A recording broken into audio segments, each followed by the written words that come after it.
তোমরা জেনে রাখবা জালিকাল কিতাব, আমার এই কিতাবের মধ্যে, এই কিতাবের মধ্যে লা রাইবা ফি, কোনো কি নাই।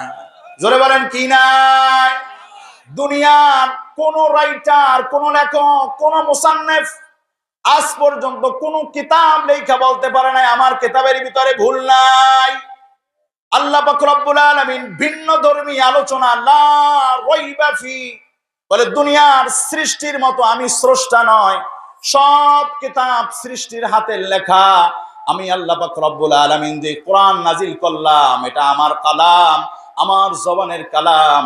অতএব লা রাইবা ফি, এর ভিতরে কোনো সন্দেহ নাই। বলে সন্দেহ নাই, এই কিতাবটা দিয়ে করবা কি? সংক্ষেপে বলি, আল্লাহ পাক রব্বুল আলামিন কেন লা রাইবা ফি বললেন, এই আলোচনা করার সময় এখন নাই। তবে আল্লাহ পাক রব্বুল আলামিন বললেন, এই দামি সূরাটার শুরুতেই আমি আল্লাহ পাক রব্বুল আলামিন বললাম লা রাইবা ফি, এর ভিতরে কোনো ভুল নাই, সন্দেহ নাই, এবং নাই সেবং নাই, বরং সুতরাং কিচ্ছু চলবে না এর ব্যাপারে।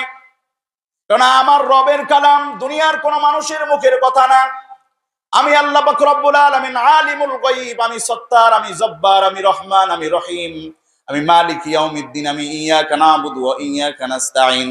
আমি রব, আমি তোমাদেরকে সৃষ্টি করেছি। আমি আল্লাহ পাক রব্বুল আলামিন আহকাম, তোমাদের জীবন বিধান, কমপ্লিট কোড অফ লাইফ, কামালে নিজামে হায়াত, পূর্ণাঙ্গ জীবন ব্যবস্থা দিয়ে আমি আল্লাহ এই নির্ভুল নিঃসন্দেহ একটা কোরআন তোমাদের জন্য নাজিল করে দিলাম। জালিকাল কিতাবু লা রাইবা ফি, খবরদার এই কোরআনের ভিতরে কোনো ভুল নাই।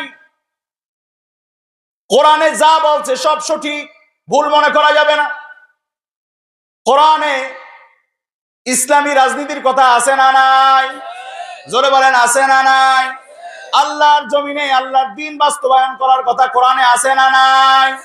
কোন ব্যক্তি যদি বলে আমি রাজনীতি পছন্দ করি না, হুজুরদের উলামায়ে কেরামদের আবার রাজনীতির কি দরকার, তাহলে মনে করতে হবে এখন যে বাংলাদেশের পাঠ্যপুস্তকের ভিতরে আমাদের সবাইকে দলিল দিয়ে দিয়েছে তোমরা মানুষের বাচ্চা, আদমের বাচ্চা নয়,